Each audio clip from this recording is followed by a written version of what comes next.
The foundational ideas presented in the epic Inner Journey, The Choice is Yours, will provide you, the reader, with a solid foundation for the gradual building of a new house of being. One's house of being is best described as a highly complex psychological structure, a house of sorts, constructed out of one's myriad patterns of acquired thoughts and feelings. The building of one's house of being begins at the point of conception and continues throughout one's life. This highly complex psychological matrix is unique to each individual. One's house of being is the intricate psychological structure in which one experiences the unique, multifaceted character commonly identified by the little words I or me. The distinctiveness and nature of one's house of being are conditioned by the thoughts and feelings stored in memory, the individual's subconscious mind. When the nature of the information stored in the subconscious mind is pernicious, filled with falsehood and errors, as Thomas Jefferson called it, well-entrenched patterns of harmful thoughts and feelings, that ruinous information provides the building materials that will be used in the construction of one's house of being. The nature and quality of the information stored in one's memory will determine whether one's house of being is a tranquil home or a raucous madhouse. As long as human beings continue to heedlessly permit adulterated, time-worn, harmful misinformation stored in memory to be utilized as the building materials used in constructing their house of being, they will continue to experience the tragic consequences that inevitably result from their imprudent choices. Ultimately, we are each personally responsible for how we conduct ourselves in each moment.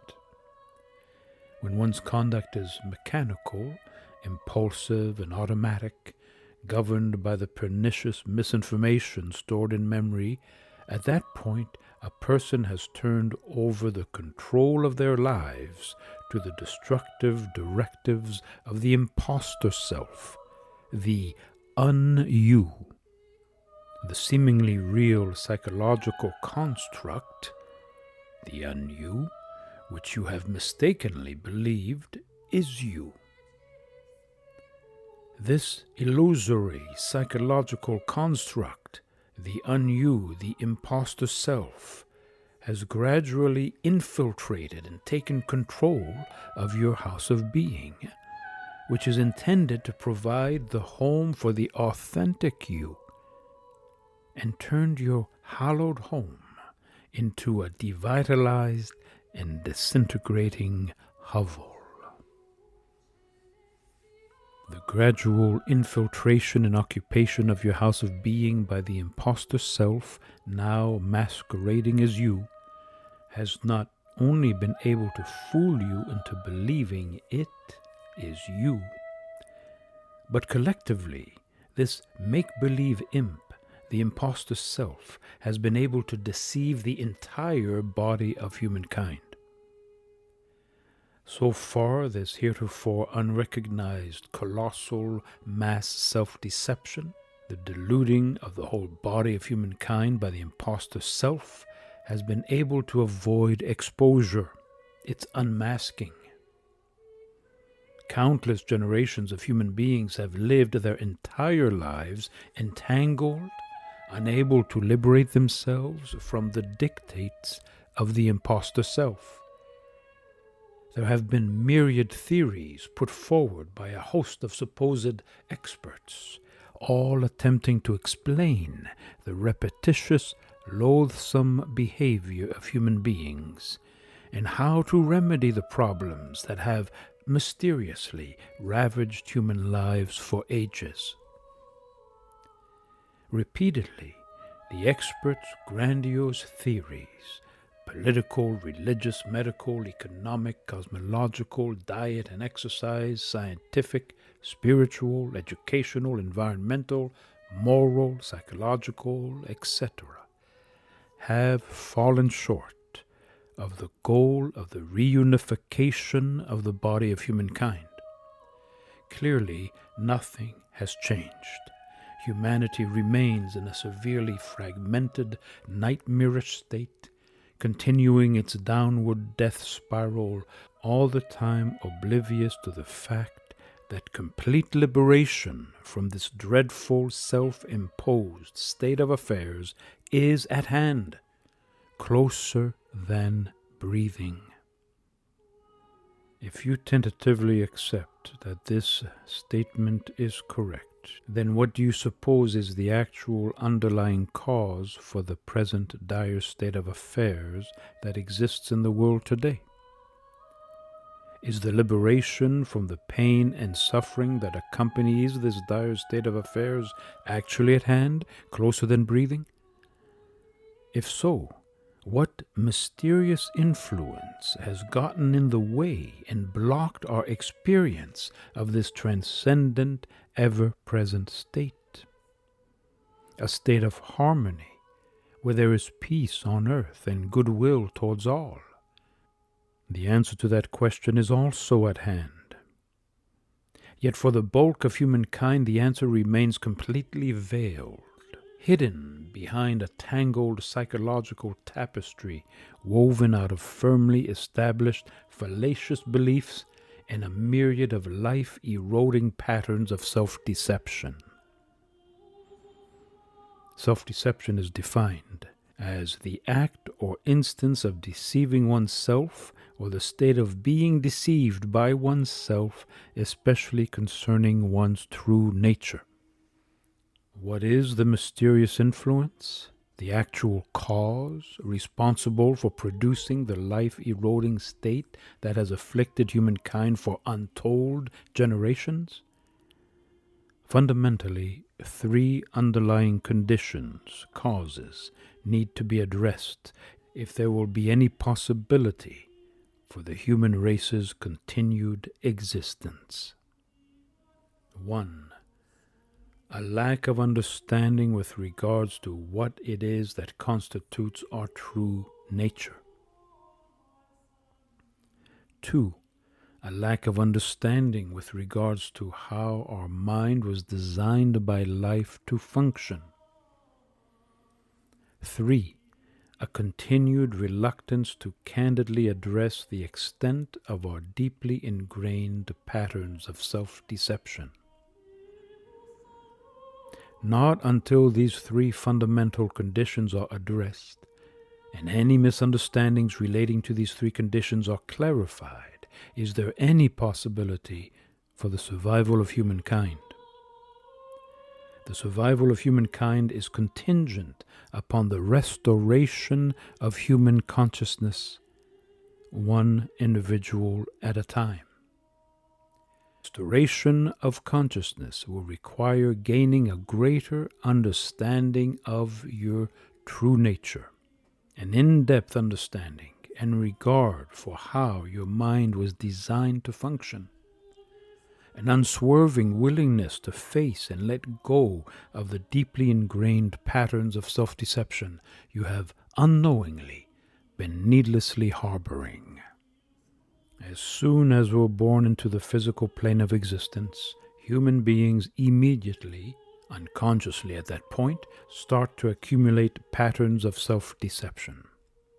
The formation of these patterns of self-deception results from our unwittingly accepting fallacious beliefs, ideas, and concepts, erroneous assumptions held about oneself, others, and the true nature of reality. As soon as a specious assumption is acquired, either consciously or unconsciously, they immediately get squirreled away within one's subconscious mind, along with all the other erroneous assumptions that have been collected. Erroneous assumptions, patterns of deception, once implanted in memory, are what govern the nature of your behavior. They determine how you interpret and evaluate each circumstance. They are what you rely on to shepherd you as you navigate daily life. Moreover, the erroneous assumptions housed in memory form the psychological nucleus around which a false sense of self is derived, the un-you, the imposter self, that is now occupying your house of being. For as long as the imposter self remains unacknowledged as being present in your house of being, its unacknowledged presence will continue to govern the experience you have of being you. Not until the imposter self is deliberately evicted, let go of, abandoned, once recognized, from your house of being, will there be any space available in consciousness for the authentic you to be experienced by you as you. Numerous names have been given to this grossly misunderstood psychological entity, the un-you, throughout recorded history. The fact that the un-you has so many different names and mysterious meanings has given rise to a state of confusion where it is challenging to understand what these various names are attempting to portray. Consider each name as you read the following list to be equivalent in meaning to the term un-you. False self, the prince of darkness, acquired self, Lucifer, ego self, the devil, the Antichrist, Beelzebub, serpent in the tree, the great dragon, the accuser, the imposter self, fallen angel, Satan, the evil one, Mephistopheles, plus many, many others. Very confusing. No need to remain confused any longer. They all describe the same thing. The psychological phantasm, the illusory un-you that you have heretofore mistakenly believed was you. This mistaken belief, thinking that the un-you is you, is the main underlying cause for the grand self-deception that has successfully been able to ensnare and stupefy the individuals that comprise the body of humankind for untold generations. The destructive behavior of human beings has been governed by the delusive dictates of the un-you for a long, long time. The names in the list mentioned indicate that the reign of the un-you, the imposter self, can be traced back to Adam and Eve's ancient story in the Garden of Eden, and the serpent in the tree that deceived them. As the story goes, Adam and Eve were expelled from the garden due to their unyielding to the serpent's subtle suggestions. It is essential to keep in mind that Adam and Eve's story in the Garden of Eden is an allegory. When clearly understood, this particular allegory will provide the intrepid truth seeker with greater insight into the real and only reason for mankind's continued descent into utter darkness. Living in a state of utter darkness results when patterns of deception, pernicious mindsets, are permitted to govern the living of one's life, where one continues to foolishly yield to the subtle suggestions of the serpent in the tree, the un-you. The story of Adam and Eve is a timeless and precautionary tale that portrays the tragic consequences that result when the universal laws of being are disregarded. In the story of Adam and Eve's expulsion from the Garden of Eden, the particular law of being that is being addressed pertains to the proper use of one's faculty of mind. The enigmatic terms found in this ancient story, like the tree of the knowledge of good and evil and the serpent in the tree, was the symbolic language used by ancient biographers to describe the human body, symbolized by the tree, with its faculty of mind, symbolized by the serpent, and the deadly consequences that result when the faculty of mind is misused by the individuals who compose the body of humankind. Adam and Eve symbolize individual men and women, and likewise represent the men and women who comprise the body of humankind. Adam and Eve also symbolically represent the two phases of mind present in both men and women. Adam represents the conscious phase, and Eve represents the subconscious phase. The term the Garden of Eden symbolizes one's consciousness, one's house of being, in which the totality of one's life is experienced. Moreover, one's constantly changing states of consciousness, the fleeting mental and emotional images experienced within one's consciousness, will invariably be determined by the source of the images projected upon the screen of the mind. Consider the term screen of the mind and consciousness as interchangeable.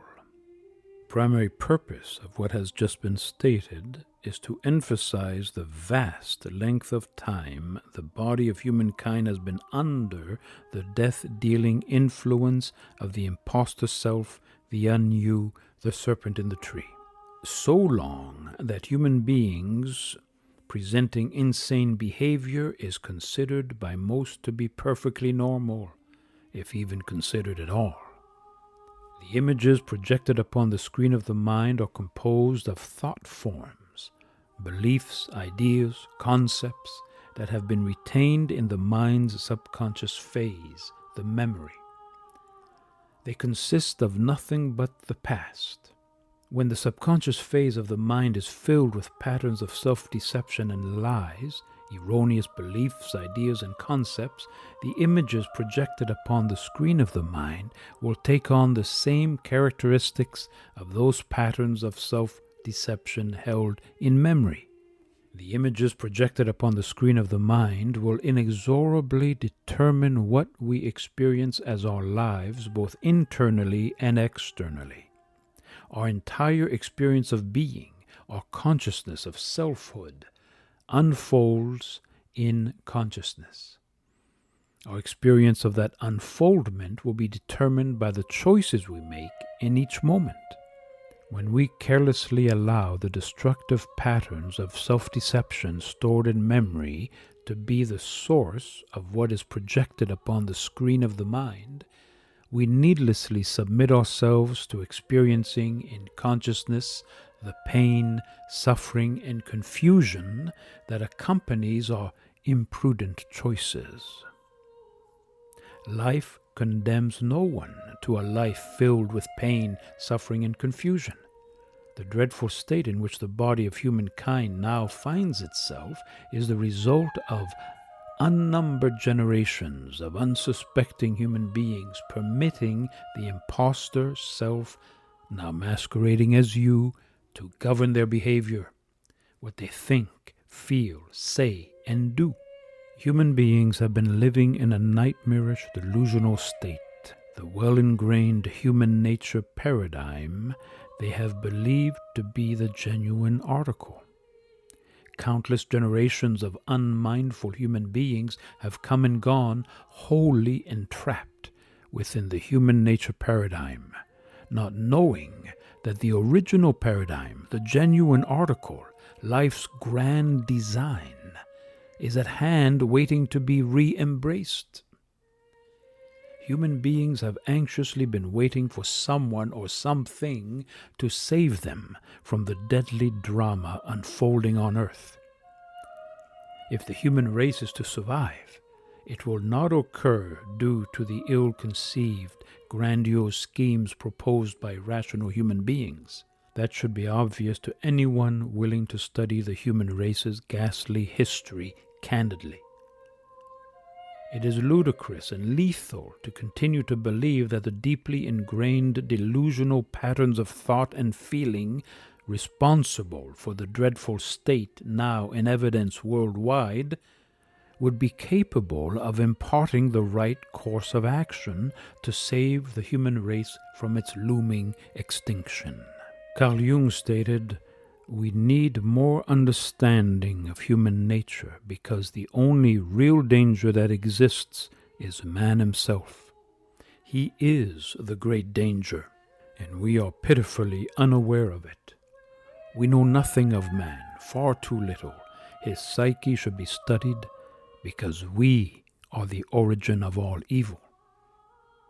In this quote, Carl Jung frankly states the only real danger that exists is man himself, and we are the origin of all evil. He was referring to both genders that make up the body of humankind. Also, he identifies human nature as the cause of the dreadful conditions affecting the body of humankind, citing that men and women are in great danger due to their pitiful lack of self-awareness, lacking knowledge of their true nature. Carl Jung's concise and powerful statement reveals the truth of humankind's past and present condition to those with ears to hear. Human nature, the human nature paradigm, has been the primary motivating influence in human lives for a long, long time. Human nature has been thoroughly studied and analyzed by scores of intellectuals throughout history in an attempt to bring an end to its tyrannical reign over the lives of countless generations of human beings. So far, all human attempts to end the reign of human nature have failed. The world situation continues to deteriorate at an ever-quickening pace. Foremost reason for man's failure to bring an end to the reign of human nature's stranglehold upon humanity is revealed in a quote by Albert Einstein. "We cannot solve our problems with the same thinking we used when we created them." As long as human beings continue to delude themselves that the thinking provided by a mind filled with fallacious information can somehow correct the problems that same muddled mind gave rise to, is to deny what history has so amply revealed. Namely, the revered human intellect can only provide solutions that will make a grave situation even worse. The solutions put forward by the human intellect touted to offer deliverance from the banes of daily life turned out in the end to be just another nail in the coffin. The metaphor of the nail in the coffin provides a glimpse into the insidious workings of human nature lurking deep within the subconscious minds of the individuals that compose the body of humankind. The human nature paradigm consists of patterns of thought in the form of long-held delusive beliefs, concepts, and ideas, patterns of feeling in the form of toxic emotional states, and deep-seated destructive patterns of behavior. These destructive patterns of thought, feeling, and behavior have been passed down from one impressionable generation to the next for countless ages. Thus the madness persists, history repeats itself. Human beings are unaware that the coffin, the polluted collective consciousness of humankind, is entirely a man-made creation. This makeshift coffin is fashioned out of long-held spurious beliefs, concepts, and ideas, frenzied emotional states, and deep-seated destructive patterns of behavior. The nails driven into the coffin are symbolic of man's continued vain attempts to find solutions to the problems he is solely responsible for creating. All of mankind's trials and tribulations are self-created. There has been and continues to be a deep-rooted unwillingness in men and women to candidly acknowledge that they are the great danger and the origin of all evil, as Jung says. The human nature paradigm has been in the driver's seat for a long, long time. The insanity that now encompasses the entire globe is simply the evil fruit, the effects, produced by men and women whose behavior is governed by the self-serving, delusive patterns of thought and feeling permeating their subconscious minds. Along with all your brothers and sisters worldwide, you were born into a state of affairs where the human nature paradigm is dominant. Countless generations, the human nature paradigm has been the principal motivating influence in the entire world population's lives. Its control over the mind and body of men, women, and children, to a large extent, is complete.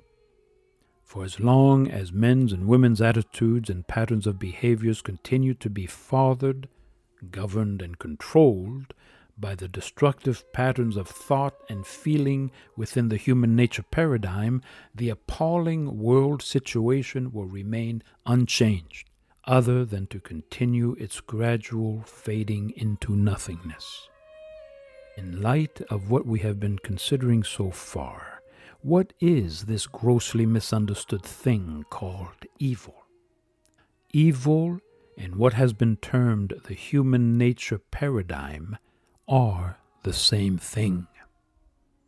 All evil consists of nothing more than the long-held noxious patterns of thought, feeling, and behavior held in memory, the subconscious mind, that have been governing the lives of human beings for thousands of years. Why has the human nature paradigm been able to hold sway in human beings' lives for such a long time?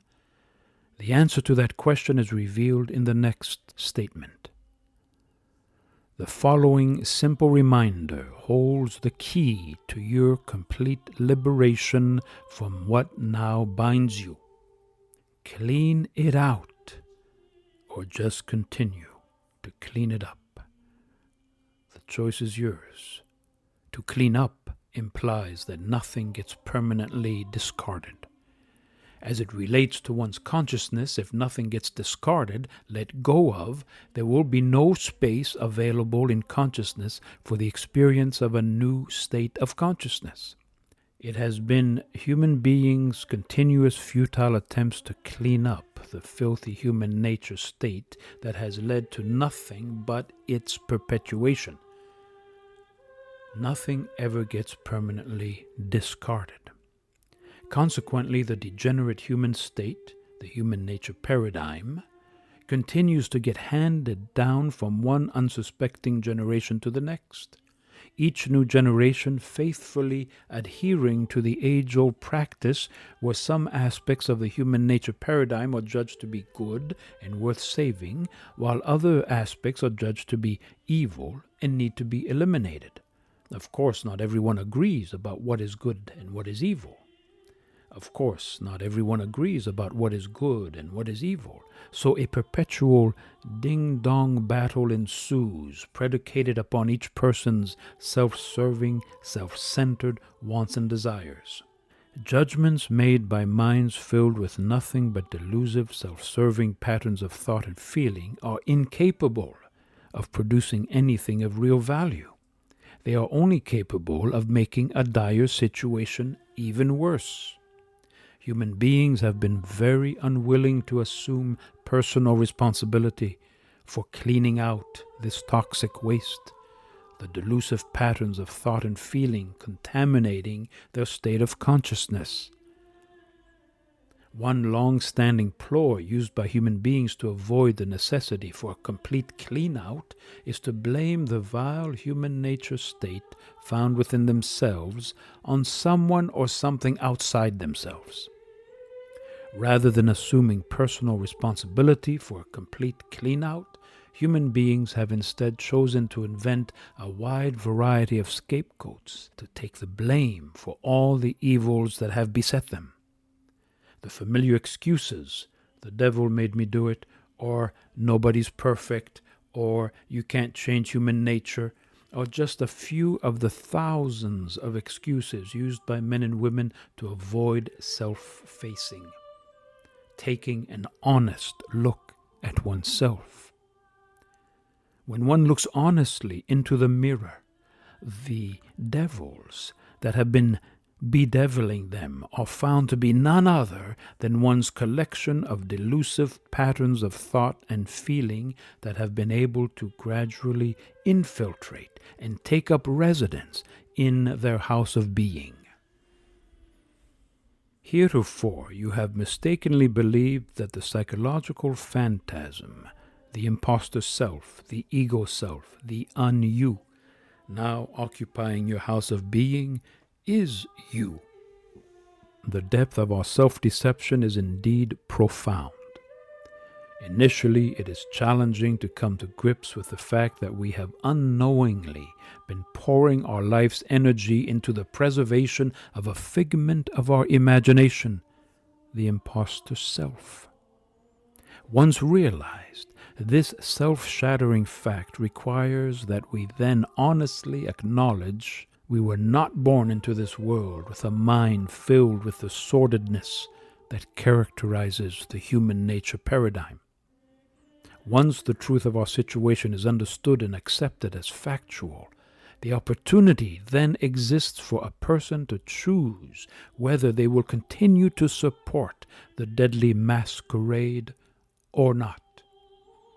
It is not a choice to be taken lightly. In the most real sense, it is a matter of life and death. Consider yourself highly blessed that you have been afforded the opportunity to relinquish, if you so choose, the cause of all the mental and emotional torment that has crept into your life, and likewise the lives of others, subsequently turning a once paradisal state into the hellish nightmare state that now encompasses the entire planet. To remove any misunderstanding, the terms hellish nightmare state and human nature paradigm are equivalent in every respect. As you can observe, the human nature paradigm is mainly in complete control of body, mind, emotions, of the lives of human beings worldwide.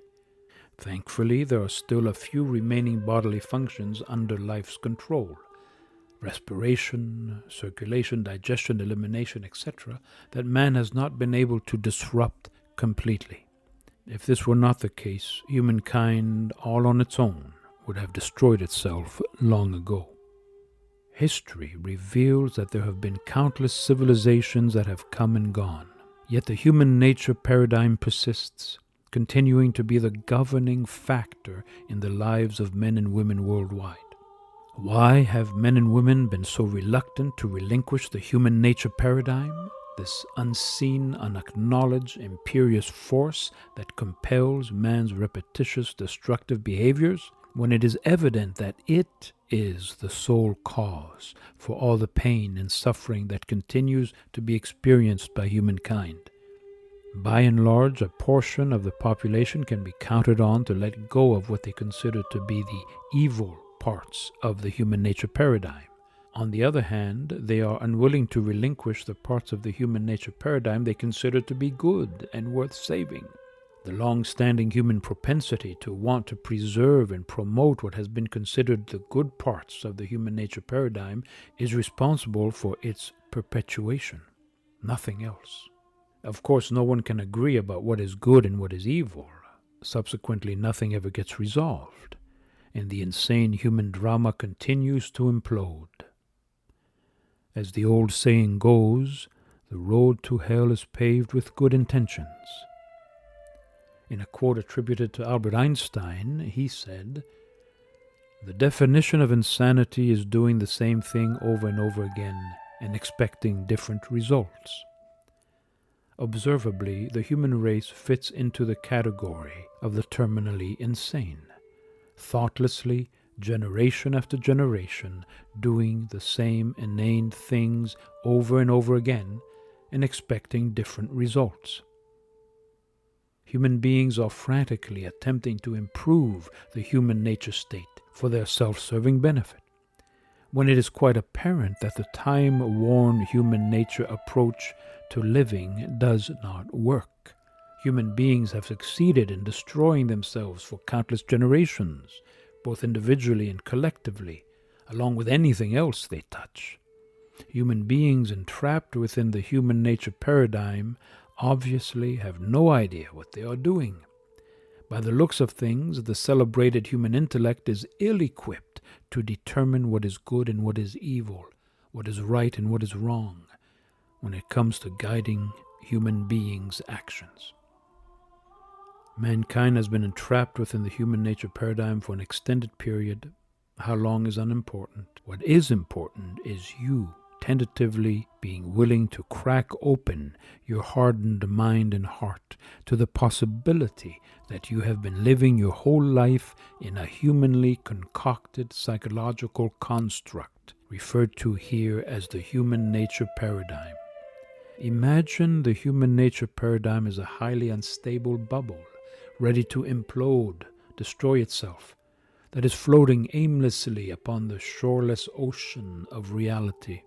The term ocean of reality is synonymous with the term original paradigm. Both terms correspond to the all-encompassing reality that is all that is.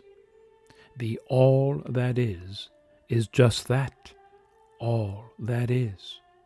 Human beings have attempted to create their version of the all that is within the all that is, willfully trying to substitute the human nature paradigm for the original paradigm, attempting to fashion a more pleasing world for themselves, one pattern after all their self-serving wants and desires. In the final analysis, attempting to be as God. Generally, the inhabitants of the bubble, men and women worldwide, at some point in their lives suspect that something is not quite right within themselves and the external world. Their suspicion evokes a host of disquieting thoughts and feelings that in most cases they are unable to articulate or even dare to consider. The implications of acknowledging the truth are too disturbing. Typically, the suspicion that something is not quite right is generally short-lived, and people inevitably fall in line with the prevailing status quo, the human nature paradigm.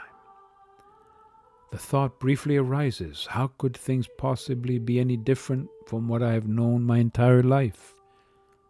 Once that erroneous perspective is imprudently embraced, from that point forward, a person will remain entrapped within the human nature paradigm, cradle to grave.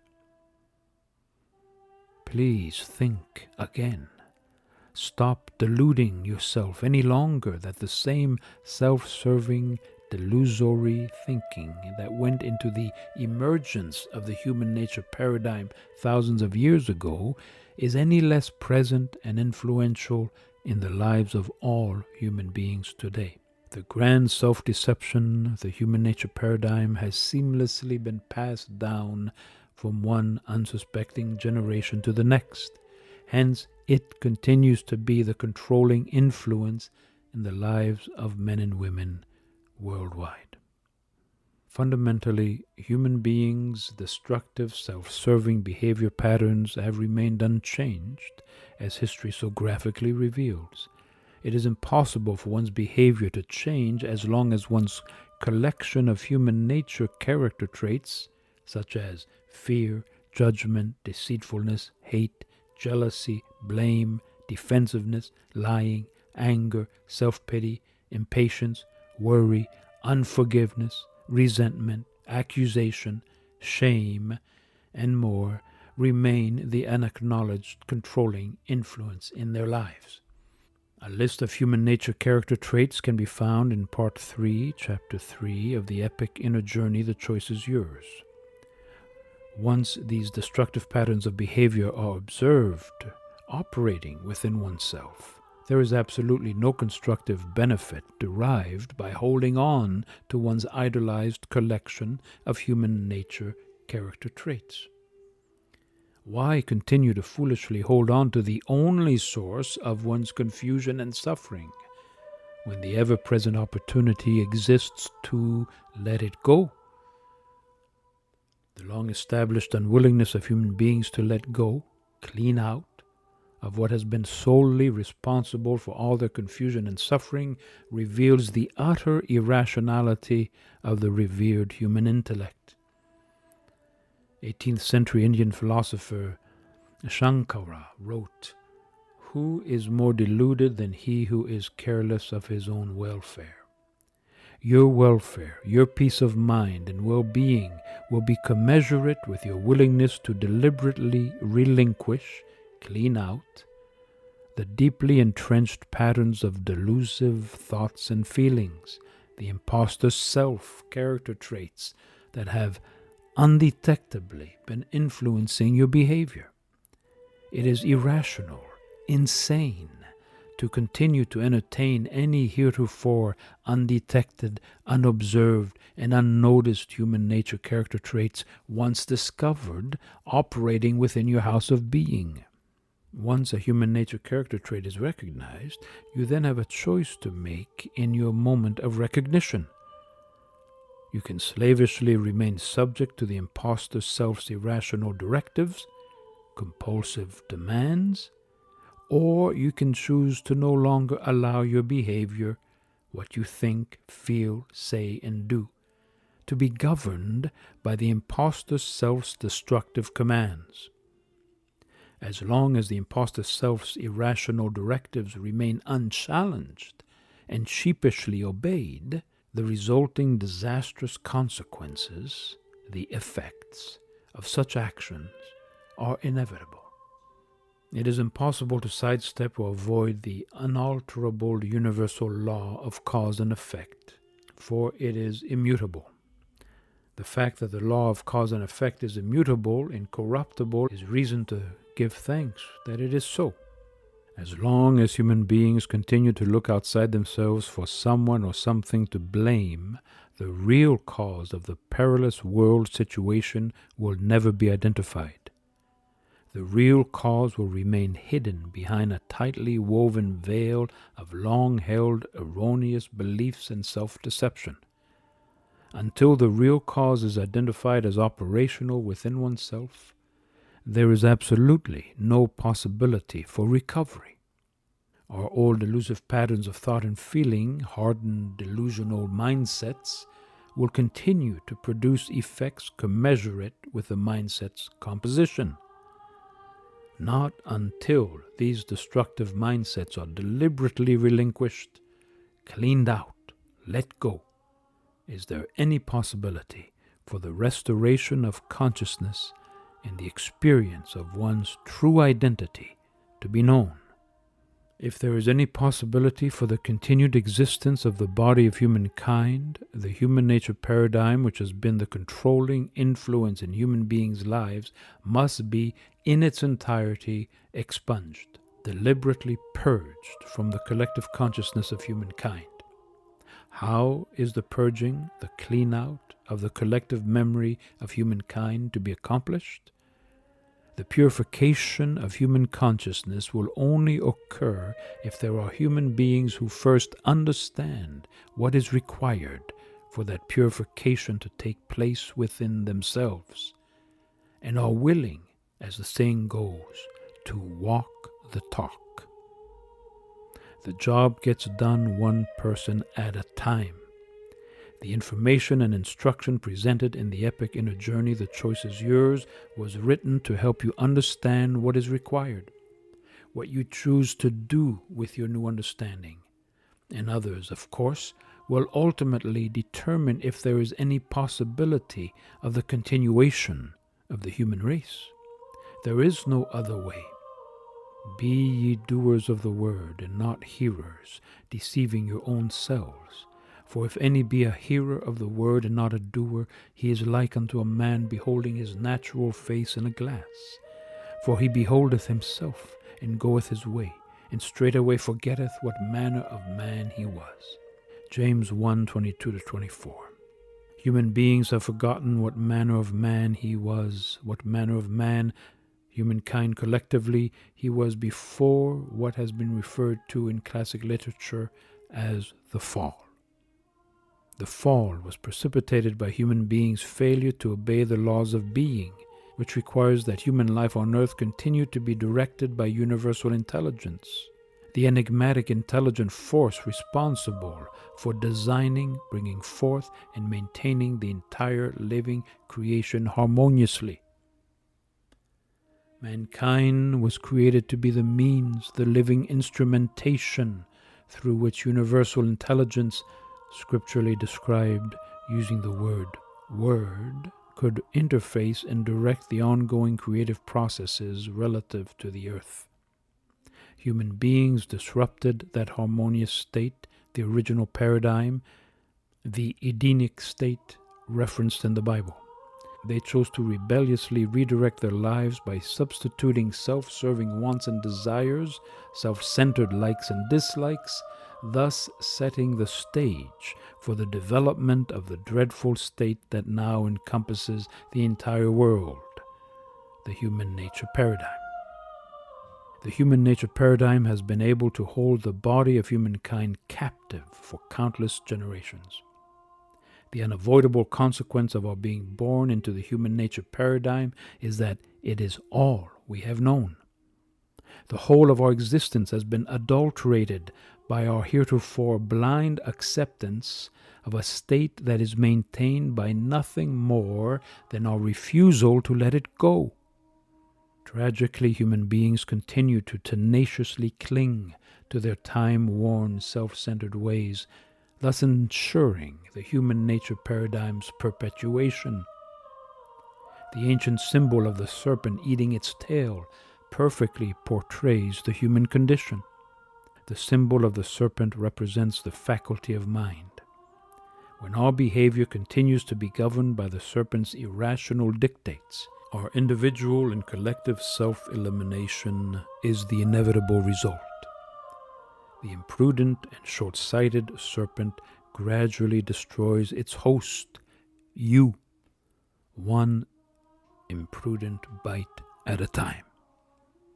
If the information you are now receiving is not taken to heart and then personally acted upon, applied moment by moment, merely reading without taking action will be no different than reading a travel brochure and never leaving your home. You must be willing to take that first step into the unknown, and be willing to take that first step over and over again till you reach your destination. You gradually set yourself free by being willing to take that first step over and over and not looking back.